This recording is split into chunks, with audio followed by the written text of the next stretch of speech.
നമ്മളിന്ന് ചെയ്യാൻ പോകുന്നത് ഒരു സ്പ്രേ ബോട്ടിൻ്റെ ക്രിയേറ്റീവ് പ്രൊഡക്റ്റ് പോസ്റ്ററാണ്. അപ്പോൾ സ്പ്രേ ബോട്ടിൽ ഈ കാണുന്ന പോലെ തന്നെ ഞാൻ കുറച്ച് നാൾ യൂസ് ചെയ്തതാണ്. അപ്പോൾ അതിൻ്റേതായിട്ടുള്ള സ്ക്രാച്ചസ് കാര്യങ്ങളൊക്കെ ഉണ്ട്. പിന്നെ പകുതി ഞാൻ യൂസ് ചെയ്ത് തീർത്തിട്ടുണ്ട്. അപ്പോൾ അതൊക്കെ നമുക്ക് ഫസ്റ്റ് ഒന്ന് ക്ലിയർ ചെയ്യണം. അപ്പോൾ ഞാനത് സ്പീഡിലൊന്ന് കാണിച്ചു തരാം.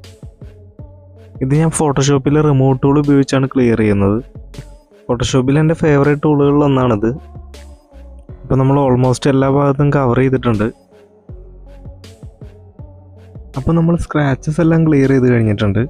പിന്നെ നമുക്ക് ചെയ്യാനുള്ളത് ആ ട്യൂബ് കുറച്ച് ഭാഗത്ത് മിസ്സായിട്ടുണ്ട്. അപ്പോൾ അവിടെ ഒന്ന് നമ്മൾ കറക്റ്റ് ചെയ്ത് കൊടുക്കുന്നുണ്ട്. പിന്നെ നമുക്ക് ചെയ്യാനുള്ളത് ഞാൻ പറഞ്ഞായിരുന്നല്ലോ, ആ പെർഫ്യൂം ഞാൻ യൂസ് ചെയ്ത് പകുതിയാക്കിയായിരുന്നു. അപ്പോൾ അതൊന്ന് ഫില്ല് ചെയ്ത് കൊടുക്കണം. അപ്പോൾ നമ്മളതൊന്ന് ജസ്റ്റ് മേളിലോട്ടാക്കി കൊടുക്കുന്നുണ്ട്.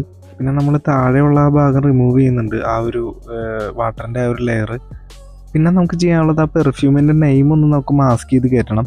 അപ്പോൾ ലാസ്റ്റായിട്ട് ഞാൻ അതുകൂടെ ഒന്ന് ചെയ്യുന്നുണ്ട്.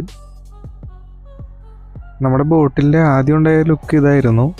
അപ്പോൾ ഇതാണ് നമ്മൾ എഡിറ്റ് ചെയ്ത് കഴിഞ്ഞതിന് ശേഷമുള്ളത്.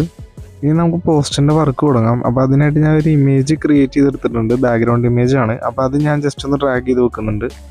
അടുത്ത് ചെയ്യാനുള്ള പ്രൊഡക്റ്റിൻ്റെ ഇമേജാണ്. അത് നമ്മൾ നേരത്തെ ചെയ്തതിന് ഇങ്ങോട്ട് ആഡ് ചെയ്ത് വെക്കുന്നുണ്ട്. പിന്നീട് ഞാൻ അതിൻ്റെ താഴെ ഒരു ഡാർക്ക് കളർ ഷെയ്ഡ് ചെയ്ത് കൊടുക്കുന്നുണ്ട്. അതിനുശേഷം ഞാൻ ഷാഡോയും കളർ ഗ്രേഡൊക്കെ ചെയ്തൊന്ന് എടുക്കുന്നുണ്ട് ആ ഒരു ബോട്ടിൽ.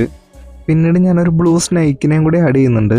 അതിനും ഷാഡോയും കളർ ഗ്രേഡും ചെയ്യുന്നതിന് മുന്നേ ഒരു ഡാർക്ക് ഷെയ്ഡ് കൊടുക്കുന്നുണ്ട്. അതിനുശേഷമാണ് ഞാൻ ഷാഡോയും കളർ ഗ്രേഡും ചെയ്തത്. പിന്നെ നമ്മൾ ആഡ് ചെയ്യുന്നത് ടൈറ്റിലാണ്.